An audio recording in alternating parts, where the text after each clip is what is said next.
Hello friends, अपने study world में आपका स्वागत है। आज की वीडियो में हम देखेंगे त्रिकोणमिति के अनुप्रयोग चैप्टर का ये प्रश्न। और प्रश्न हमारा है, एक मीनार की चोटी का उन्नयन कोण उस मीनार के आधार से क्षैतिज तल पर 40 मीटर की दूरी पर स्थित बिंदु से देखने पर 45 डिग्री है। ठीक है, तो मीनार की ऊंचाई ज्ञात कीजिए। देखिए, इस प्रकार का जो क्वेश्चन होता है उसको हल करने के लिए आपके पास तीन चीजों का ज्ञान होना बहुत जरूरी है। ठीक है, पहला चीज कि आपको पता होना चाहिए कि उन्नयन कोण और अवनमन कोण क्या होता है। ठीक है, तभी आप क्वेश्चन को अच्छे से बना पाएंगे, यानी कि इसका फिगर ड्रॉ कर पाएंगे। ठीक है, और दूसरा चीज है कि आपको त्रिकोणमिति अनुपातिक सूत्र याद होना चाहिए। ठीक है, और तीसरा चीज ये है कि फिगर ड्रॉ करना। तो अगर आप उन्नयन कोण और अवनमन कोण जान गए तो फिगर तो ऐसे ही ड्रॉ कर लेंगे। ठीक है, और अगर आप ये तीनों चीज जान गए तो समझ लीजिए कि आधा क्वेश्चन आपने हल कर लिया। ठीक है, तो इस वीडियो में हम देखेंगे पहले कि उन्नयन कोण और अवनमन कोण क्या होता है। ठीक है, इसके बाद इसको हम हल करेंगे। तो चलिए फ्रेंड्स, वीडियो स्टार्ट करते हैं। देखिए देखिए यहाँ पे मान लीजिए कोई दीवार है। ठीक है, और इस पे कोई चिड़िया बैठी है। यहाँ पे कोई बर्ड है। ठीक है, ये कोई चिड़िया है और यहाँ पे कोई लड़का खड़ा है। ठीक है, इतनी दूर यहाँ पे मान लीजिए कोई लड़का खड़ा है यहाँ पे। ठीक है, तो अगर ये लड़का ये चिड़िया को देखेगा, ठीक है, तो इसकी दृष्टि रेखा हो जाएगी। देखिए, इसकी ये वाली रेखा दृष्टि रेखा हो जाएगी और ये हो जाएगा इसका क्षैतिज रेखा।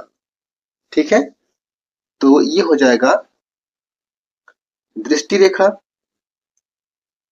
दृष्टि रेखा, और ये होगा क्षैतिज रेखा। रेखा ठीक है, तो इसके बीच में जो कोण बनेगा, यहाँ पे इसके बीच में जो कोण बनेगा थीटा, इसको हम कहेंगे उन्नयन कोण। क्या कहेंगे हम? उन्नयन कोण। उन्नयन कोण। ठीक है, समझ गए? दृष्टि रेखा और क्षैतिज रेखा के बीच के कोण को हम क्या कहेंगे? उन्नयन कोण। ठीक है, अब मान लीजिए अगर ये चिड़िया इस लड़के को देखेगी तो क्या होगा? देखिए, तो ये वाली जो रेखा है इसकी दृष्टि रेखा हो जाएगी। ये रेखा इसकी दृष्टि रेखा हो जाएगी और ये हो जाएगा इसका क्षैतिज रेखा होगा। और इसके बीच में जो कोण बनेगा थीटा, इसको हम कहेंगे अवनमन कोण। क्या कहेंगे हम? अवनमन कोण। ठीक है, समझ गए? इसका मतलब ये हुआ कि अगर हम नीचे से ऊपर देखेंगे तो हमारा उन्नयन कोण होता है, और ऊपर से नीचे देखेंगे तो क्या होता है? अवनमन कोण। नीचे से ऊपर उन्नयन कोण, ऊपर से नीचे अवनमन कोण। समझ गए? कोई दिक्कत नहीं है। चलिए अब हम क्वेश्चन हल करते हैं। देखिए, पहले हम इसको मिटा लेते हैं। ठीक है, तो समझिए क्वेश्चन क्या कहा है। देखिए, एक मीनार की चोटी का उन्नयन कोण। उन्नयन कोण है, इसका मतलब क्या हुआ? नीचे से ऊपर। ठीक है, नीचे से ऊपर। तो एक मीनार की चोटी का उन्नयन कोण उस मीनार के आधार से क्षैतिज तल पर 40 मीटर की दूरी पर स्थित बिंदु से देखने पर 45 का है, यानी कि 45 डिग्री है। ठीक है, तो देखिए, ये हमारा मीनार हो गया। ये हमारा मीनार हो गया। ठीक है, और मीनार के आधार से क्षैतिज तल पर 40 मीटर दूरी पर। ठीक है, ये आधार हो गया और इससे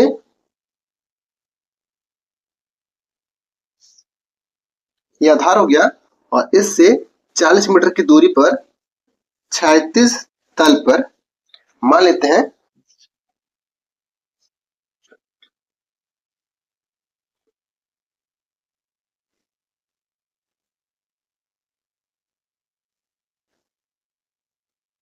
ठीक है, लाइन सीधा है। ठीक है, देखिए अब मान लीजिए ये दूरी कितनी हो गई? 40 मीटर दूरी हो गई। ठीक है, तो इससे मीनार के आधार से 40 मीटर दूर यहाँ पे मान लीजिए कोई बिंदु है। ठीक है, और इस बिंदु से इस मीनार के शिखर का उन्नयन कोण कितना है? 45 है। मीनार के शिखर से, ठीक है, इसका उन्नयन कोण कितना हो गया? 45 डिग्री हो गया। ठीक है, तो हमको मीनार का हाइट ज्ञात करना है। क्या ज्ञात करना है? मीनार का हाइट। ठीक है, तो देखिए क्या ये त्रिभुज बन गया कि नहीं? ये त्रिभुज लग रहा है ना, त्रिभुज।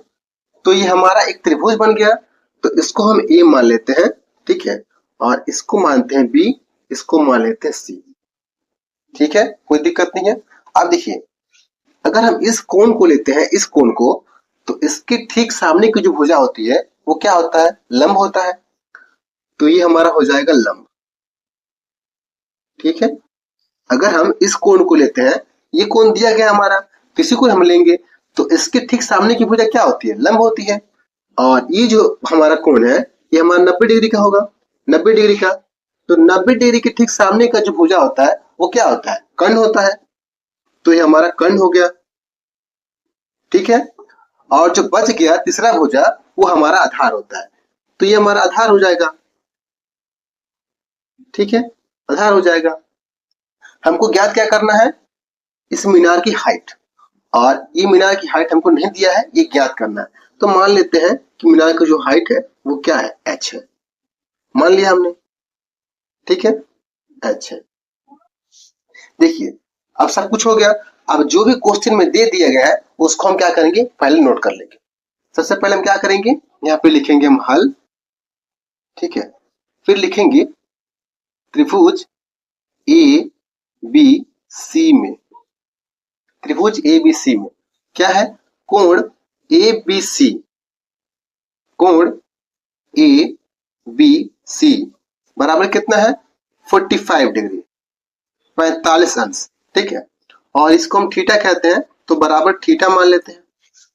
ठीक है, चलिए अब देखिए बी सी का जो लंबाई है वो कितना है? 40 मीटर है। तो यहाँ पे लिखेंगे हम बी सी बराबर 40 मीटर। ठीक है, और ए सी हमको ज्ञात करना है, ए सी बराबर एच हमको ज्ञात करना है। ठीक है, तो सब हमने नोट कर लिया। अब इसको हल करना है। तो देखिए इसमें हम कौन सा सूत्र लगाएंगे? यहाँ पे हमको आधार दे दिया गया है और लंब हमको ज्ञात करना है। ठीक है, आधार दे दिया गया है और लंब हमको ज्ञात करना है, तो हम ऐसा त्रिकोणमितीय अनुपातिक सूत्र लगाएंगे जिसमें लंब और आधार दोनों हो। समझ रहे हैं? इसमें आधार और लंब है।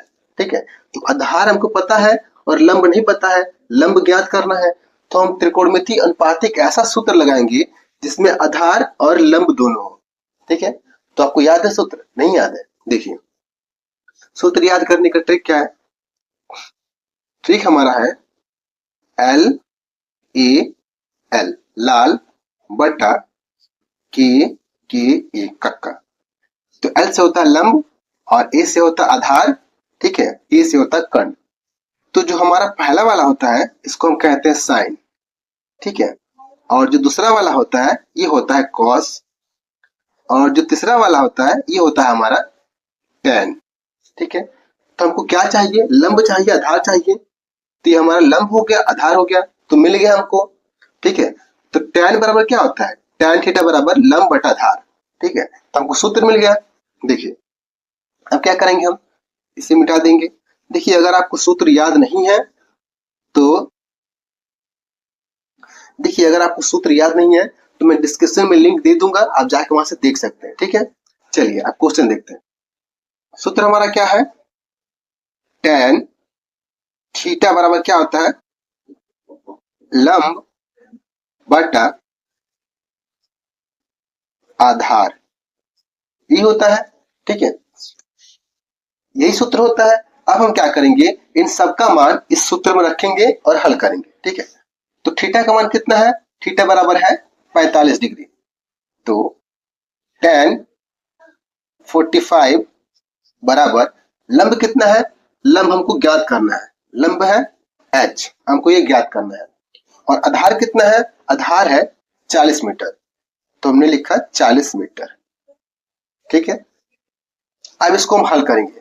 देखिए tan 45 का मान कितना होता है? tan 45 का मान होता है, tan 45 का मान होता है 1। अगर आपको याद नहीं है तो उसको याद कर लीजिए। ठीक है, तो यहाँ पे हम tan 45 बराबर क्या लिखेंगे? 1 लिखेंगे। तो यहाँ पे हमने लिखा 1 बराबर ये h बटे का 40। ठीक है, अब यहाँ पे देखिए इस 40 से इस 1 में क्या है? गुना है। इस 40 से 1 में गुना है, तो गुना करेंगे तो कितना हो जाएगा? 40 बराबर h ही हो जाएगा। अब इसको हम कुछ इस प्रकार लिख सकते हैं, h बराबर 40 मीटर। ठीक है, अपनी सुविधा के लिए हमने क्या किया? इस h को इधर कर दिया, 40 को इधर कर दिया, कोई दिक्कत नहीं है। अब h का मान कितना हो गया? 40 मीटर, यानी कि जो मीनार का हाइट होगा वो कितना होगा? 40 मीटर। ये हमारा आंसर हो गया। ठीक है, समझ में आ रहा है? अब देखिए इस क्वेश्चन को हम tan के अलावा cot से भी कर सकते थे। ठीक है, इसके अलावा cot से भी हो जाएगा। क्यों? देखिए tan का उल्टा क्या होता है? tan का उल्टा होता है cot। ठीक है, तो cot थीटा बराबर क्या हो जाएगा? tan बराबर होता है लंब बटा आधार, तो cot बराबर क्या होगा? आधार, आधार बटा लंब हो जाएगा। तो देखिए इसमें भी आधार है और लंब है, दोनों इसमें भी है, तो हम cot से भी कर सकते हैं। cot से भी इसका आंसर कितना आएगा? 40 मीटर ही आएगा, सेम आएगा। समझ रहे हैं? तो आप इसको ट्राई करिएगा। अब देखिए अगर आपको मान लीजिए कोण ज्ञात करना हो, ठीक है, मान लीजिए ये उन्नयन जो कोण है हमको नहीं दिया गया है और केवल इसमें हाइट दे दिया गया है और इसका आधार दे दिया गया है। अगर हमको उन्नयन कोण ज्ञात करना हो तो कैसे ज्ञात करेंगे? समझ रहे हैं? अगर हमको उन्नयन कोण ज्ञात करना हो तो कैसे ज्ञात करेंगे? उसका भी सेम फॉर्मूला है। देखिए मान लीजिए कि उन्नयन कोण जो 45 डिग्री है वो हमको नहीं दिया गया है और इस मीनार की हाइट दे दिया गया है। मीनार की हाइट कितना है? 40 मीटर है।